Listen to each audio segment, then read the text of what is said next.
오늘 인터뷰를 부탁해서는 박용진 전 더불어민주당 의원 모시고 얘기 들어보겠습니다. 안녕하세요. 네, 안녕하세요.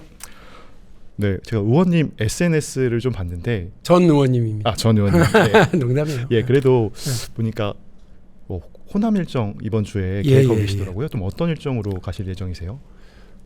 오늘은 광주고요. 네. 이제 수요일을 하고 목요일은 전북이에요. 네. 전주하고 고창을 가는데 정치인들을 만나기보다는 이제 정치인이라고는 전북도지사가 유일하고요. 네. 주로 이제 청년단체, 민주당 지지층, 그리고 일반 시민분들을 쭉 만나고 언론 인터뷰가 좀 많이 잡혀 있어요. 네. 그래서 호남의 민심을 좀 들으려고 그래요. 근데 이제 호남은 민주당한테 뭐 어머니 같은 지역이다 이렇게 얘기를 하지만 호남의 시도민들은 좀 서운한 게 있어요. 민주당한테 아니 지네들 힘들 때는 표 달라고 와서 징징대고 네. 결국 호남의 저발전이라든지 지역의 수건 사업 이런 것들을 해결하는 데는 민주당이 별 관심 없는 거 아니야? 네. 라고 하는 홀대론 이런 것도 살짝 있거든요. 그래서 이제 호남 민심을 좀 듣고 네. 또 민주당이 이번 대선 과정에서 호남과 어떻게 호남의 저발전 문제를 해결하는 데 같이 고민을 나눌 거냐. 네. 그래서 대선 승리 따로 호남의 저발전 상황을 극복하는 지역 균형 발전 문제 따로가 네. 아니라 호남 발전과 대선 승리가 이렇게 새끼줄 꼬듯이 말이죠. 쫙 같이 엮여나가는 네. 그런 과정이어야 된다고 저는 생각을 하고 말씀들 많이 좀 드리려고 그래요. 그러면 이번 대선과 뭐 직접 연관된 활동은 아니신 거고 개인적인 활동이신 그렇죠. 거예요? 지금 개인적인 거고 네. 선대위가 아직 출범 맞이지를 네. 않았고 또 역할이 주어지든 주어지지 않든 간에 제가 평당원으로 헌신하겠다고 네. 뭐 이야기를 말씀드린 것처럼 그렇게 하려고 그래요.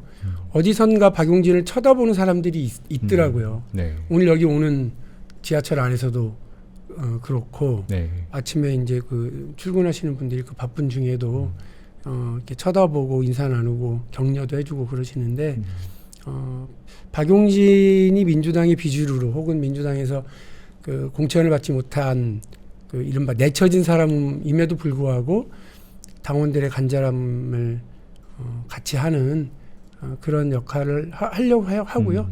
그걸 아마 사람들이 많이 기대하고 있지 않을까 싶습니다. 저 열심히 노력할 거예요. 나가시면 알아보시는 시민분들도 굉장히 많으실 것 같아요. 많이 알아보시고요.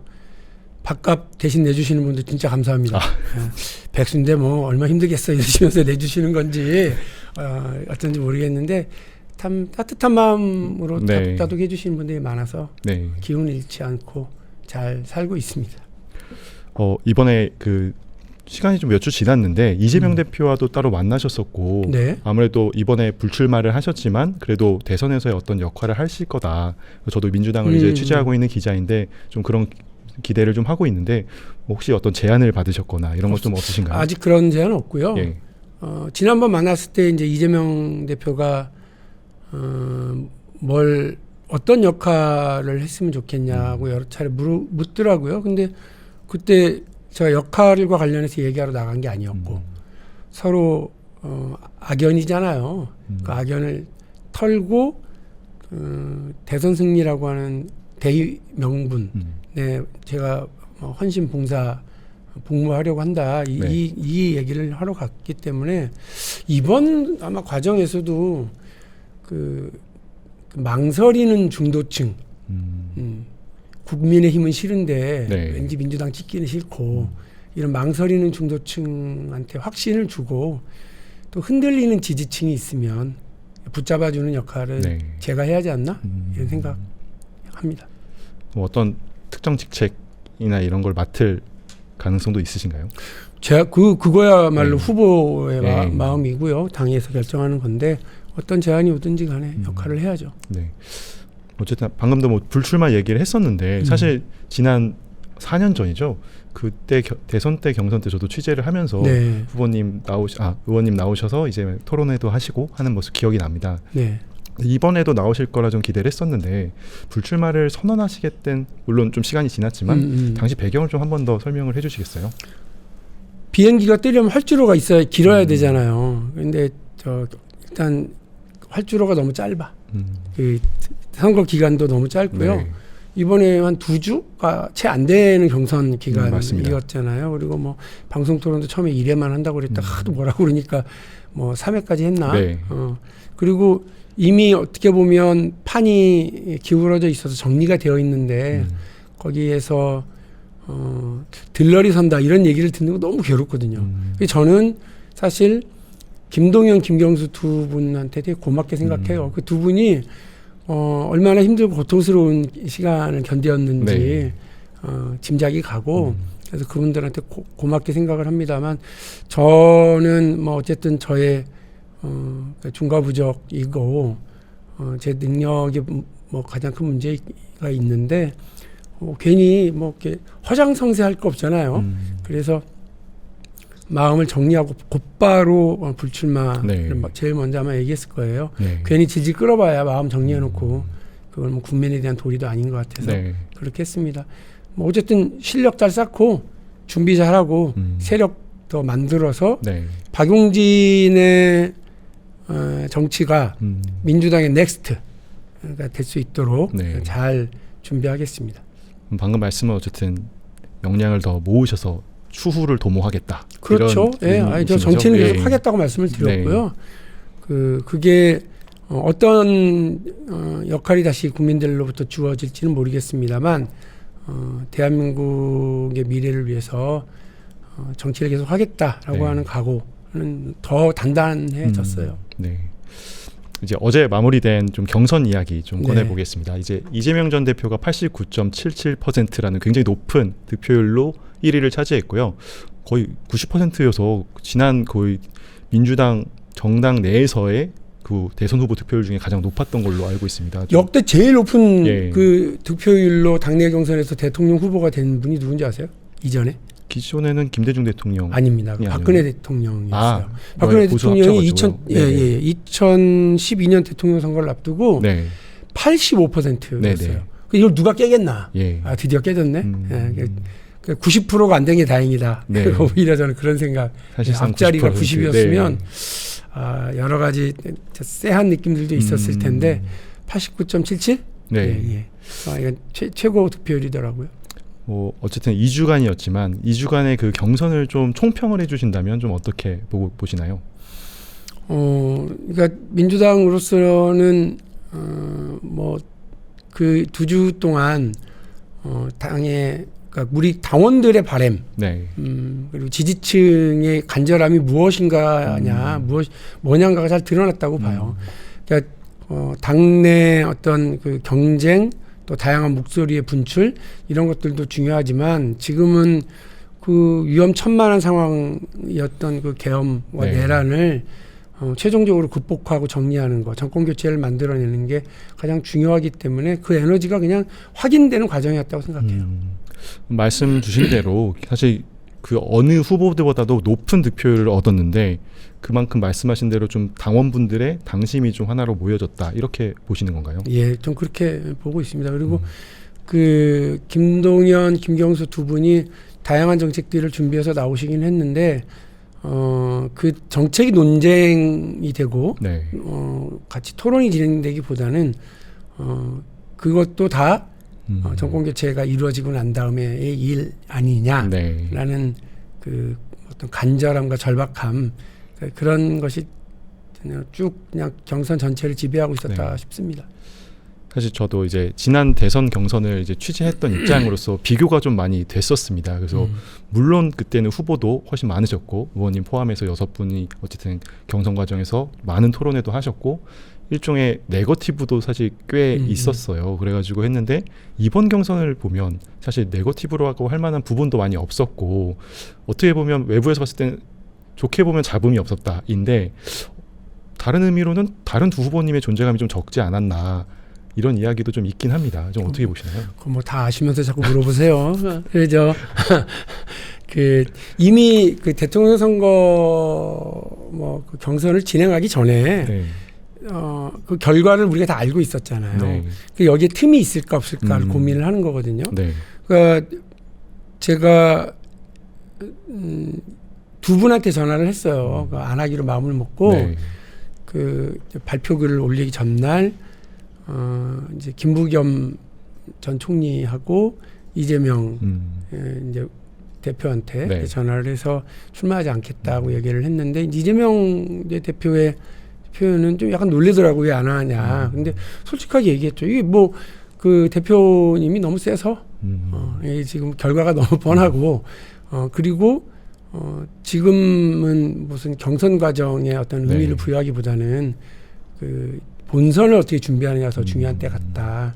내가 평당원으로서 내 역할을 다 하겠다 이렇게 뭐 말씀을 드렸는데 그 이재명 대표가 지난 대통령 선거에서의 패배 그리고 그 이후에 당 대표 연임하는 과정을 통해서 사실상 이번 그 조기 대선은 아니었지만 네. 가장 준비를 많이 한 후보가 됐거든요. 그러니까 갑작스럽게 벌어진 대선이 돼버리면 다른 경쟁 상대들한테 시간이 없고 활주로가 너무 짧습니다. 네. 그 지난번에요 2017년 조기 대선 때에도요. 네. 사실은 박원순, 정세균 두 분이 못 나왔어요. 그 당 대표를 지내면서 가장 네. 준비를 많이 했던 문재인 대세론, 네. 뭐 어떻게 할 수가 없어서 그 두 분이 가장 경쟁이 치열할 것으로 보였던 두 분이 못 나왔는데 이번에도 역시 마찬가지였습니다.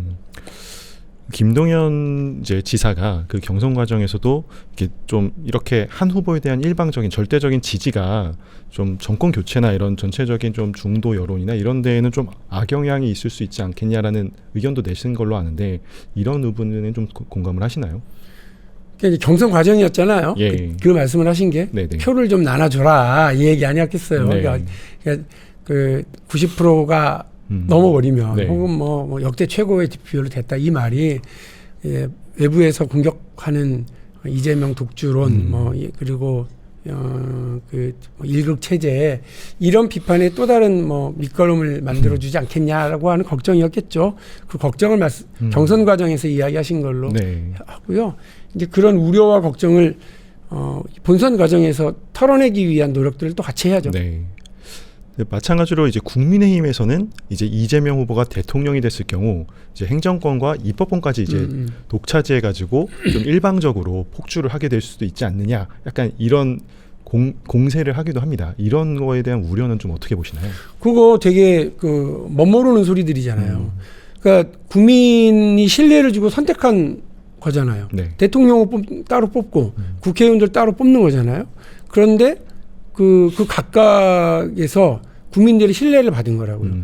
민주당이 억지로 군인 동원해가지고 국회 다수를 차지한 게 아니잖아요. 네. 이번에도 우리가 이긴다고 그러면 군인을 동원한 건 저쪽이지 우리가 동원했던 거 아니잖아요. 네. 국민들의 자유로운 의사표현으로 입법부와 사법부가 같은 정당이 된다고 그래서 그게 무슨 독주를 무조건 형성하는 게 아니잖아요. 제일 중요한 건 국민 여론이에요. 국민 여론을 설득하지 못하면 완벽한 다수를 점하고 입법과 사법, 행정권을 다 장악하고 있다고 하더라도 네. 3일을 못 버티는 거고요. 해외 사례, 국내 사례에서도 마찬가지지만 그 강력한 철권 통치, 독재 정치가 하루아침에 무너지는 건 네. 국민의 민심을 얻지 못했을 때라고요. 근데 거꾸로 국민의 민심을 얻었으면 그 입법권을 얻고 그 행정권을 갖는 게 독재 체제로 이어지지는 않습니다. 네. 국민들의 투표를 통해서 얻었으니까 오히려 윤석열 정부 때 보였던 그 대혼란, 대통령과 국회가 서로 대립하고 충돌하고 갈등하는 과정에서 에너지를 낭비하고 한쪽에서는 탄핵하고 한쪽에서는 계속 거부권을 행사하면서 그야말로 난장판을 만들었던 것보다는 네. 국민의 의사를 잘 확인하는 선거 과정을 통한 신뢰를 받고 그 신뢰를 바탕으로 안정적으로 국정을 운영해 나갈 수 있는 체제가 만들어졌다고 보는 것이 맞죠. 네. 그러면 대한민국에서 지금 필요한 것들, 당장 시급히 해야 되는 일들과 미래를 준비해야 되는 일들을 하나하나 차근차근 해낼 수 있다라고 하는 측면에서는 그렇게 막 독재가 어쩐다고 얘기하는 건 그분들이 하신 말씀은 아니다. 네. 예. 이재명 후보가 지난주에 이제 조갑재 대표, 정규재 전 주필과 만남을 이제 저녁 식사 자리를 잡았고 그 관련된 기사들도 나오고 했었는데 네. 이때 이제 민주당 내 극좌는 지난 총선에서 대부분 탈락했고 탈락하지 않은 7명은 공천을 통해 교체됐다 발언을 해서 좀 일종의 화제 논란이 됐었습니다. 좀 이 발언 어떻게 들으셨나요? 듣긴 들었는데 누군지 네. 모르겠어요. 혹시 알아요? 저도 뭐 정확히 확인은 안 됐지만 네. 일부 의원들 그때 저도 이제 공천 있어요? 과정에서 이게 극자라고 하니까 도대체 네. 대한민국의 극자의 기준이 뭔지 저도 잘 몰라서. 사실 그 용어에 대해서도 좀 의견이 분분하긴 합니다. 네, 이제 네. 뭐 이재명 대표 측에서는 대표가 극좌라는 표현을 보통 잘 안 쓰는데 이게 이제 전원이다 보니까 그런 표현이 된 거 아니냐 이런 얘기도 있었고 또 어쨌든 이게 약간 과거 지난 총선 때 좀 비명 행사 논란과 좀 연결돼서 약간 그 당시에 그 논란을 좀 설명한 거 아니냐 약간 아니, 이렇게 뭐 보이기도 해서 비명행사된 그 의원들끼리 너야?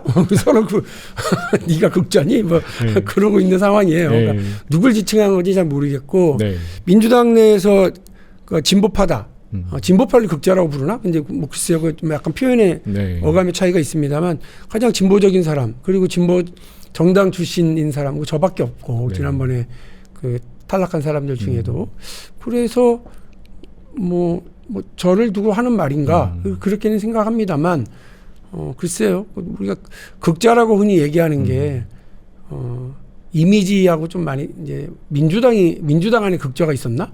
그건 잘 모르겠습니다. 네. 그 어떤 표현인지 물어볼 수 있으면 물어보고 나중에. 네. 사실 의원님 좀 뭐 인터뷰 때도 자주 나올 텐데 늘 이제 그 공천에서 비명 인사 논란이 좀 계속 질문처럼 따라오잖아요. 네. 지난번 이재명 대표 만났을 때 그런 앙금이 좀 해소가 되셨나요? 저는 네. 그 정치하는 사람이 과거에 연연하면 앞으로 못 나간다고 봐요. 네. 그러니까 과거에 발목 잡히면 미래를 어떻게 가겠어요? 또 뭐 악연을 털지 못하면 새로운 인연은 또 어떻게 만들겠어요? 근데 이거는 그냥 정답이고 네. 감정은 있죠. 저 솔직히 얘기했어요. 네. 솔직히 난 여러 오만 가지 생각 듭디다.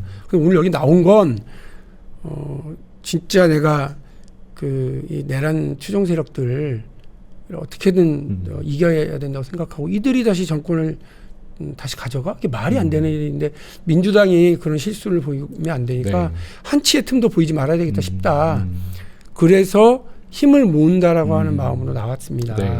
나는 그 개인적 감정이 없다고 하는 건 거짓말이고 그거 다 억누르고 도울 테니까 네. 같이 합시다. 이렇게 제가 오히려 얘기했어요. 도와주세요. 뭐 저 얘기하기 전에 난 그런 마음으로 나왔다고 얘기를 했고요. 그러면 됐죠 뭐. 그걸 가지고 무슨 저 뭐 부동산 계약 무슨 계약하듯이 계약서 서로 주고받을 거예요. 어쩔 거예요. 그쵸. 나는 내 제가 당원으로서 해야 할 태도, 자세 그리고 국민으로서 해야 할 역할을 다 하려고 해요. 네. 그리고 한때 대한민국 국민들로부터 신뢰받고 사랑받았던 정치인으로서 지금 제가 갚아야 될 게 있다고 그러면 그걸 하려고 하는 거지. 그날 그 자리에 가가지고 뭘 약속을 받고 다음 역할에 내가 뭘 할 수 있도록 서로 돕고 이런 이야기를 거래하러 간 자리가 네. 아니었어요. 그래서 아까 말씀하셨던 무슨 역할 얘기도 저는 별로 그런 네. 말에는 의견을 서로 주고받지는 않았고요. 묻기는 했지만 답하지는 않았어요.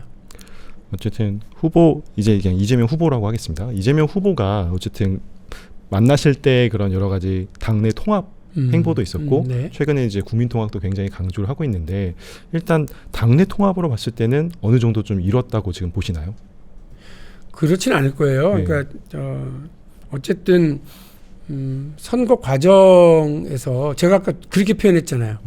망설이는 중도층, 흔들리는 지지층. 네. 그러니까 망설이는 중도층은 국힘이 너무 싫고 민주당이 찍어야 되겠는데 이재명 후보에 대한 확신이 없는 사람들, 그런 네. 사람들 확신을 줄 수 있는 역할을 저는 하려고 그러고 또 흔들리는 지지층이라고 하는 건 민주당을 찍으려고 그러는데 투표장에 갈까 말까 싶은 거야.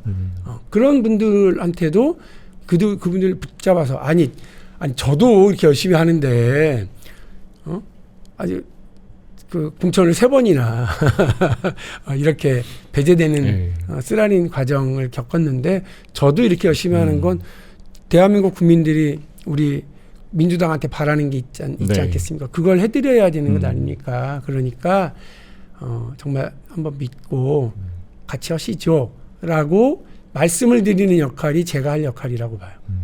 다만 몇 표를 더 가져올 수 있을지는 모르겠지만 네. 그렇게 치열하게 하는 게 제 일이라고 생각을 하고요. 그 과정에서 더 필요한 당내 통합의 모습과 이런 걸 액션을 더 많이 해야 된다고 네. 봐요. 그러니까 흔들리는 지지층 있거든요, 아직. 네. 예. 그럼 그분들을 잡기 위한 어떤 제스처가 좀 더 적극적으로 나와야 된다 보시는 적극적으로 거죠? 돼야 되죠. 그리고 제가 지금 오늘 이제 호남에 가는 네. 이제 이번 주에 호남에 가서 그 광주, 전남, 전북의 의견들을 듣고자 하는 것도 거기 아마 제 느낌이 맞을 거예요. 서운한 것도 있고요. 아직 저 흔들리는 측면도 있고요. 이번에 그 경선 과정에서의 당원 투표율도 제일 낮고요. 다른 지역에 비하면 그런 것들을 이렇게 좀 보면 흔들리는 지지층에 대해서는 어떻게 붙잡을지에 대한 네. 답을 이번 30한 6일 남았나 이 과정에서 잘 찾아야 돼요. 네. 뭐 당내 통합의 문제도 있겠지만 이번에 이제 비상경과 이제 탄핵 정국을 겪으면서 굉장히 국민 여론도 양극화가 되지 않았습니까? 네. 그래서 그런 국민 통합도 굉장히 좀 중요시하고 있고 실제로 이제 후보 수락 연설에서도 14차례 이제 통합 이야기를 꺼냈었는데 그 오늘 첫 행보로 이제 국립현충원을 이제 참배를 하면서 이제 이승만, 박정희 전 대통령 묘소도 이제 참배를 할 예정입니다. 그래서 그런데 이제 이런 상황에 이런 행보 좀 어떻게 평가하시나요? 당연하고 잘하는 거라고 봐요. 2012년 때 그런 논란도 한번 있었거든요. 그 국립현충원에 갔는데 이승만, 박정희는 이제 안 가는 그와 관련해서 저는 별로 동의하지 않아요. 그러니까 제가 늘 이럴 때마다 했던 말이 있는데요. 독재자 프랑코, 스페인에 네. 그 프랑코가 그런 일이 있었답니다.